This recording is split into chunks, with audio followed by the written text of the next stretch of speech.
Good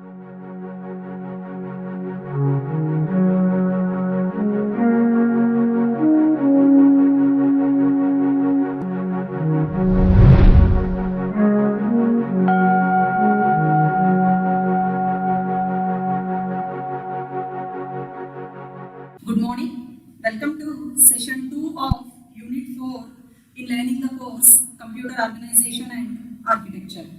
In our previous session, we discussed about various types of memory and their hierarchy in terms of various factors. In this session, we are going to know the details of main memory.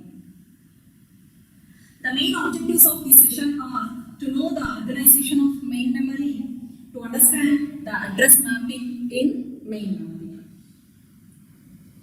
The main outcomes of this session are, by following this session, the student will be able to understand the main memory organization and able to understand the address mapping in main memory.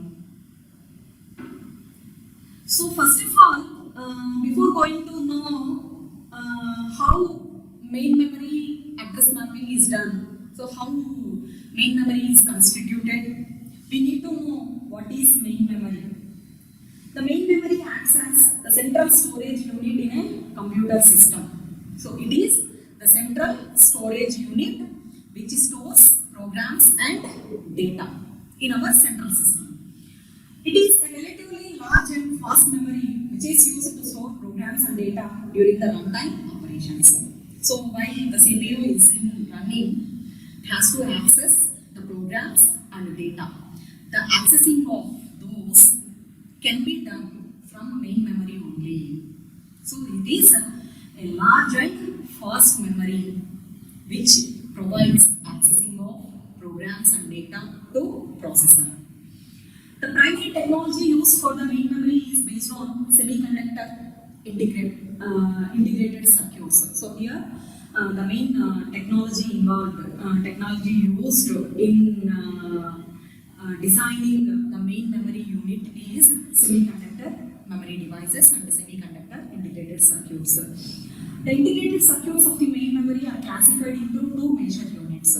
So what are those two major units? First unit is RAM. Here I hope you all know that what is RAM? Random access memory. RAM means random access memory. Integrated circuit chips, and second one are ROM. So I hope that you all know that ROM also. ROM means read-only memory. Integrated circuit chips. So here you are the total main memory, the integrated circuit for the main memory is classified into two major units. The first unit are RAM and second unit are ROM. RAM means random access memory and ROM means read-only memory. So first we need to know the characteristics of main memory. What are the main characteristics of main memory? These are, the first characteristic is, these are semiconductor memories. The main memories are semiconductor memories. Usually volatile memory. Volatile memory means temporary memory. Main memory is temporary memory. Data is lost in case power is switched off. That is, whatever the data that you stored in the main memory, if you switch off the power, you can lose the data. You lose the data. The data is not permanently stored. It is a temporary memory, volatile memory. It stores the data temporarily. Now, it is the working memory of the computer. So, why we are calling this as working memory of the computer? The CPU or the processor can directly communicate with the main memory only. So, that's why we are calling this as working memory of the computer. Faster than the secondary memories. The main memory is faster when compared to that of the secondary memory devices. And a computer cannot run without the primary memory or main memory. So without main memory, we cannot run a computer. So all these are various characteristics of main memory. What are the characteristics of main memory? These are semiconductor memories. These are volatile memories. Why we are calling them as volatile memories? That is, we lose data when the power is switched off. So that's why we are calling them as volatile memories. And it is also called as the working memory of computer, or it is also to be called as the primary memory of the computer. Without this primary memory, we cannot run our computer system. And coming to its fastness, it is faster than secondary storage devices. So all these are the characteristics of main memory. Now, first we need to know, so we already said you that the main memory is constituted with two types of integrated circuits. One are the RAM integrated circuits and second one are ROM integrated circuits. First we are going to discuss about RAM integrated circuit. Now what are RAM integrated circuits? The RAM integrated circuit chips are further classified into two possible operating modes, static and dynamic. That is static RAM integrated circuit chips, dynamic RAM integrated circuit chips. So coming to static RAM, what about the static RAM and what about the dynamic RAM? Now the primary compositions of a static RAM are flip-flops that store the binary information. So here static RAMs are constituted using flip-flops only. Each flip-flop can store a binary digit, that is either 0 or 1. Now the static RAM is easy to use and takes less time performing read and write operations as compared to dynamic RAM. So static RAM is very easy to use since we are storing the binary information that is either 0 or 1 in each flip-flop. It is constituted of some number of flip-flops. It is very easy to use and it takes less time to perform read or write operations when compared to that of the dynamic RAM. Now coming to dynamic RAM. So what is dynamic RAM? The dynamic RAM exhibits the binary information in the form of electric charges that are applied to capacitors. So that is, I hope you all understood how static RAM is constituted and how dynamic RAM is constituted. Static RAM is constituted in terms of flip-flops. So each flip-flop can be used to store one binary digit, either 0 or 1. So flip-flop is nothing but a small memory which is used to store a binary digit. But here dynamic RAM, so it is constituted with the capacitors. What the information that you want to store, that can be stored as an electric charge. That can be stored as an electric charge. Now the capacitors are integrated inside the chip by MOS transistors. The dynamic RAM consumes less power and provides large storage capacity in a single memory chip. When compared to that of the static RAM, the dynamic RAMs provides more storage capacity with less power. Now coming to RAM chips, how a RAM chip is present. So what about the representation of a RAM chip? So here I represented a diagram which indicates a RAM chip. Now RAM chips are available in a variety of sizes and are used as per the system requirement. Now based on your system requirement, based on the system configuration, what you want to make, based on that configuration we are going to use various sizes of RAM chips. So here I represented a RAM chip of size 128 by 8. So what that number indicates, 128 by 8, 128 locations. These RAM chips contain 128 locations and each location can hold 8 bits of data. This RAM chip contains 128 locations and each location holds 8 bits of data. Now what about all these things? So here it is having two selection inputs. Those two selection inputs are CS1 and CS2 and it is having two control inputs. Those two control inputs are read and write and it is connected to an address bus which is nothing but 7-bit address bus. Why we are considering this as a 7-bit bus? So here 128 means we can represent it as 2 power 7 locations. So here this RAM contains 2 power 7 locations. Since it contains 2 power 7 locations, for the representation of address of each location, we need 7 bits only. So that's why it is connected to 7-bit address bus. And since each location can hold 8 bits of data, each location can hold 8 bits of data, it is connected to 8-bit data bus. And coming to the details of this one, so what about the details of the above, what the diagram that we see? A 128 by 8 RAM chip has memory capacity of 128 words of 8 bits, that is 1 byte per word. Already I said you that it contains 128 words. Words are nothing but locations, 128 locations, and each word can hold 8 bits of data or 1 byte of data. 8 bits is nothing but 1 byte of data. data.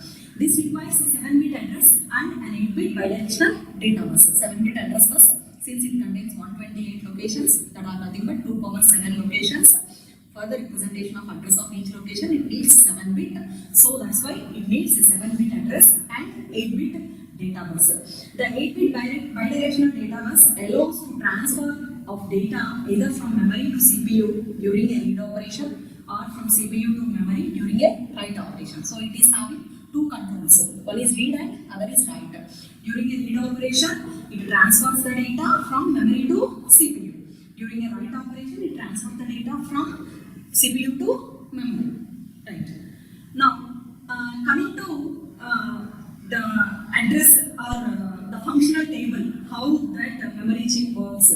Coming to the functional table, so how it works, let us see the operations, what the operations that we can implement on 128/8 RAM chip. So here CS1 and CS2 are two selection inputs. If these two selection inputs are having the value 1 and 0, so CS1 is 1 and CS1 is 0, then only it indicates an operation. So let us see how it happens. Now if these two are 0, 0, so CS1 and CS2 both are 0, 0, so read and write, whatever it may be, the read control or write control, memory function is inhibited. That is, it is in high impedance state. That is, it cannot transfer any data. Now in case of 0 and 1 also, whatever it may be, the read and write controls, it is presenting inhibitor. That is high impedance state. Now if it is 1, 0, there is no any read control and there is no any write control. So that is, the operations are not initiated. So if both the operations are not initiated also, it is in high impedance state. If it is 0, 0, it is in high impedance state. If it is 0, 1, it is in high impedance state. If it is 1, 0, but read and write are 0, 0, that is, these two are not enabled. In this case also, it is in high impedance state. If it is 1, 0 and 0, 1, 0, 1, that is, write control signal is enabled. Read is disabled and write is enabled. So since write is enabled, it can perform a function write operation, that is, input data to RAM. That is, it can store the data. The RAM chip can store the data. Now if it is 1, 0 and read is enabled, whatever it may be, whether write is enabled or not, read operation is happened. So first, even write is enabled, after reading only, writing operation can be performed. So even whether it may be either 0 or 1, whatever it may be its value, if read is enabled, first reading only happens. After that only writing happens. If reading is disabled and writing is enabled, writing happens. Okay. Now if it is 1, 1, whatever it may be, the read and write, it is presenting high impedance state. That is, from this functional table you can observe that. So where it is in working state, so the RAM is in working state in these two cases only. So if it is 1, 0, CS1 is 1 and CS2 is 0, in that case it is present, it is doing write operation. If write control is enabled. If it is 1, 0, if read control is enabled, it is doing read operation. So this entirely gives the functional table of RAM chip. Next, not only the RAM, in the constitution of main memory, we are also using ROM chips. What about ROM? A ROM memory is used for keeping programs and data that are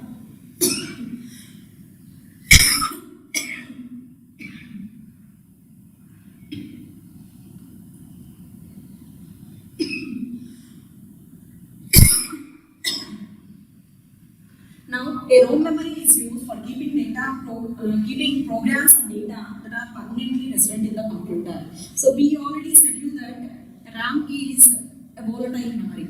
It cannot store the data permanently. But ROM is permanently stores the programs of data. Apart from the permanent storage of data, the ROM portion of main memory is needed for storing an initial program called a bootstrap loader.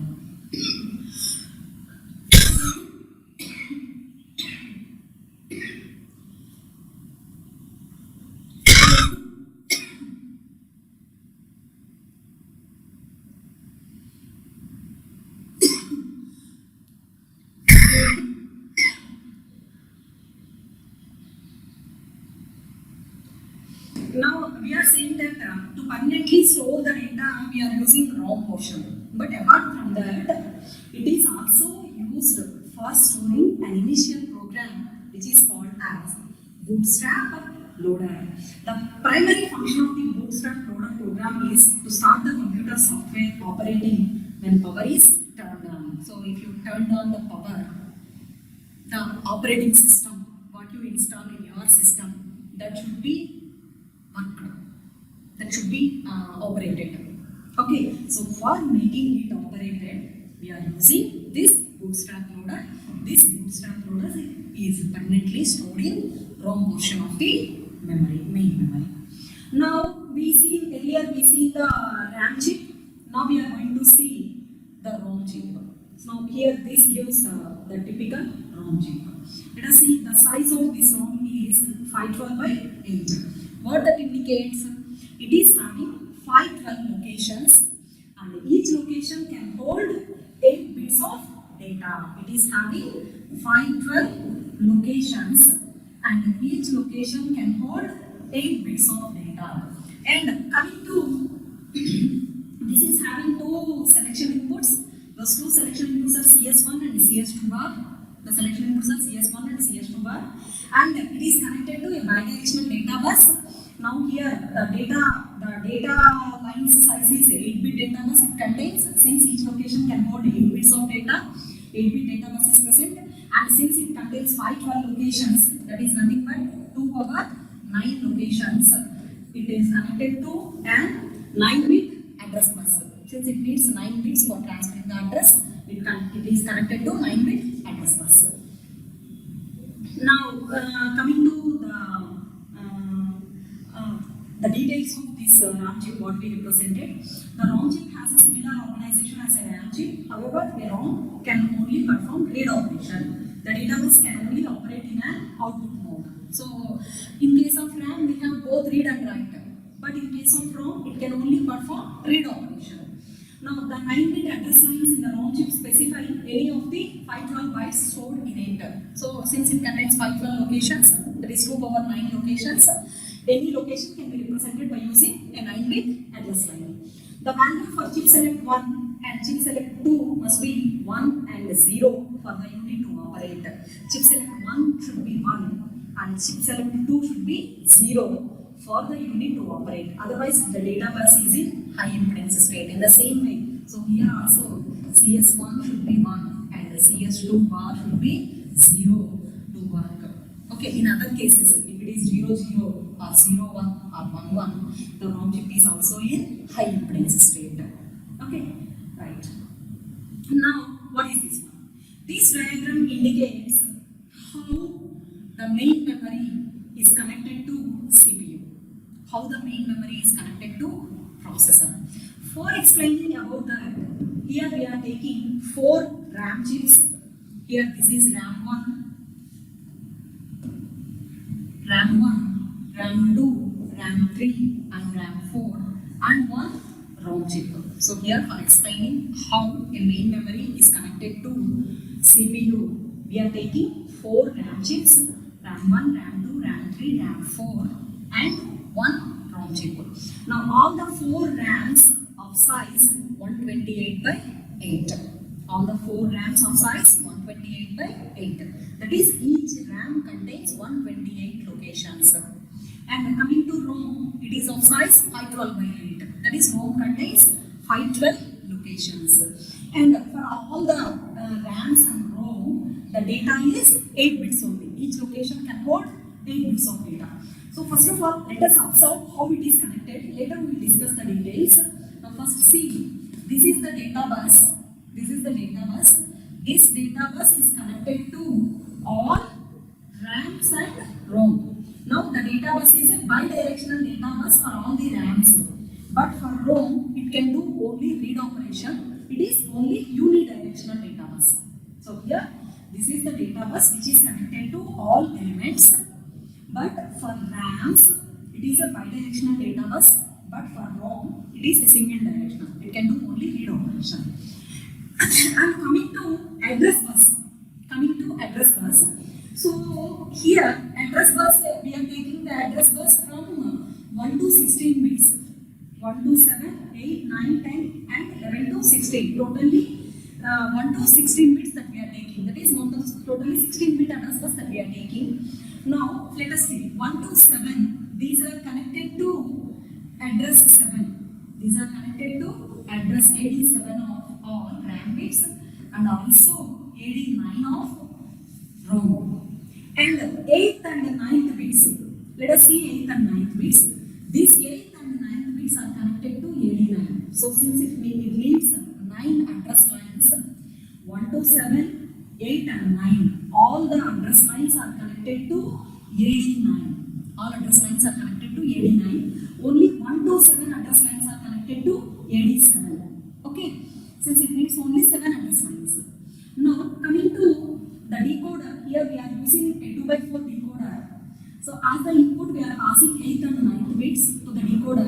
It decodes these values, this into 4 values. That is 0.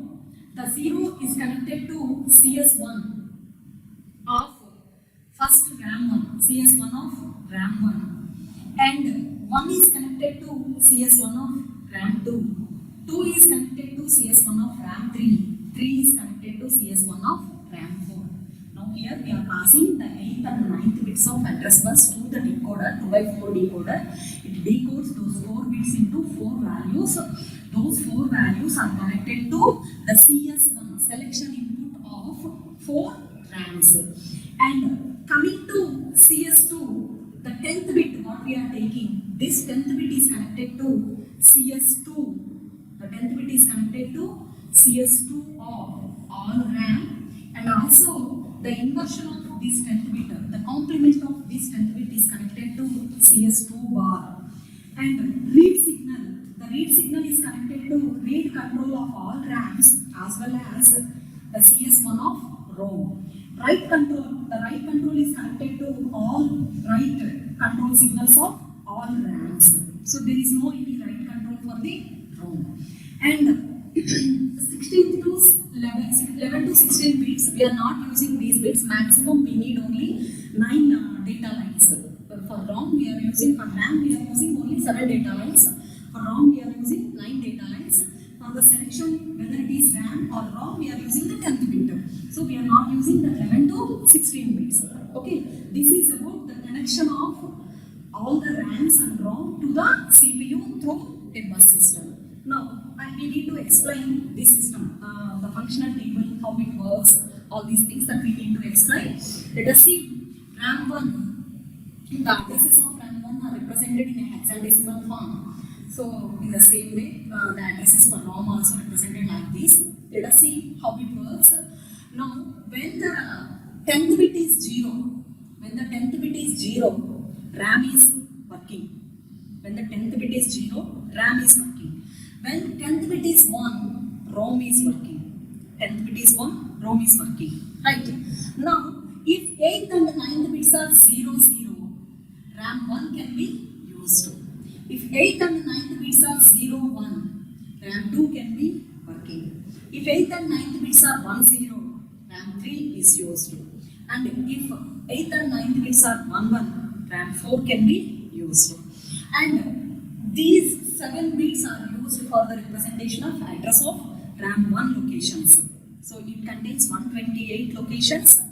All those locations can be represented by using the 7-bit addresses. So all these 7 bits are used for the representation of RAM addresses. All these 9 bits is used for the representation of addresses of ROM locations. So I hope that you all understood. If 10th bit is 0, I hope that you all understood how this works. If 10th bit is 0, RAM is working.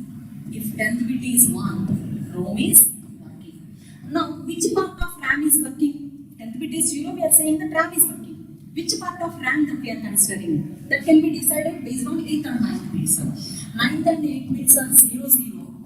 RAM 1, 0, 1. RAM 2, 1, 0. RAM 3, 1, 1. RAM 4 are working. Okay.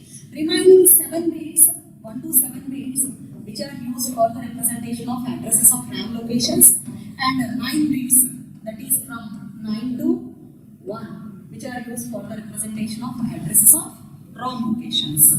Right? So I hope that you all understood how the main memory is constituted.